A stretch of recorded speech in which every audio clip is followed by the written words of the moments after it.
nin shaqada laga eriyay ayaa toogasho ku dilay 5 qof waxaana uu dhaawacay dhowr askari oo soo gaaray goobta shaqada looga eriyay kuwaasi oo soo badbaadinayay dadkii uu rasaasta la dhacay.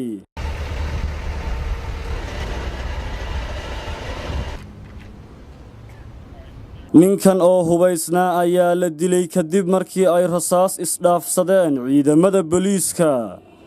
5 qof ee uu dilay ayaan haatan la shaacin magacyadooda. Israsaasaynta ayaa ka dhacday shirkad ku taala xaafadda Aurora oo 40 mayl dhinaca galbeed uga xigta magaalada Chicago. ciidamada booliiska ayaa ku sheegay ninka dilka geystay magaciisa Gray Martin oo ay da'diisu ahayd 45 jir. waxaana uu 15 sano ka shaqaynayay shirkadda lagu magacaabo Henry Pratt. madaxa booliiska xaafadda Aurora oo lagu magacaabo Kristen Zeman ayaa waxa uu sheegay in ninka laga shakiyay uu isa soo hubeeyay kadibna uu ka soo qayb galay shir shaqada looga eriyay.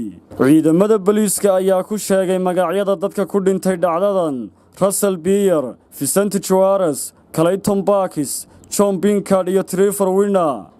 3 ka mid ah dadka ku dhintay ayaa ku sugnaa qolkii lagaga dhawaaqayay in ninkan shaqada lagaga eriyayo, halka midka afraad iyo kan shanaadna ay ku jireen qol kale.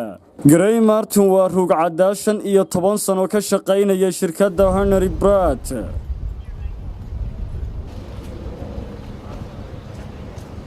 qoyska ninkan ayaa u sheegay wargeyska The Chicago Sun-Times in ninkan uu ka welwelay shaqada laga eriyay.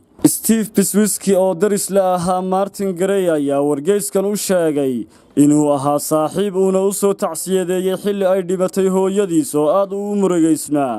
Mrs. Zeman oo iyaduna aqoon u lahayd Martin Gray ayaa sheegtay in uu qoriga uu dadka ku laayay uu soo iibsaday sanadkii 2014. ciidamada booliiska ayaa helay wararka ku saabsan toogashada ka dhacay xaafadda Aurora. saraakiisha ayaa si degdega uga hortagay ninkan dilka geystay oo ku hubaysnaa qori isagoo rasaas la dhacayay dadkii goobta ku sugnaa. 3 booliis ayaa la toogtay xilli ay doonayeen inay dadka ka soo samata bixiyaan dhismaha uu weerarku ka dhacay.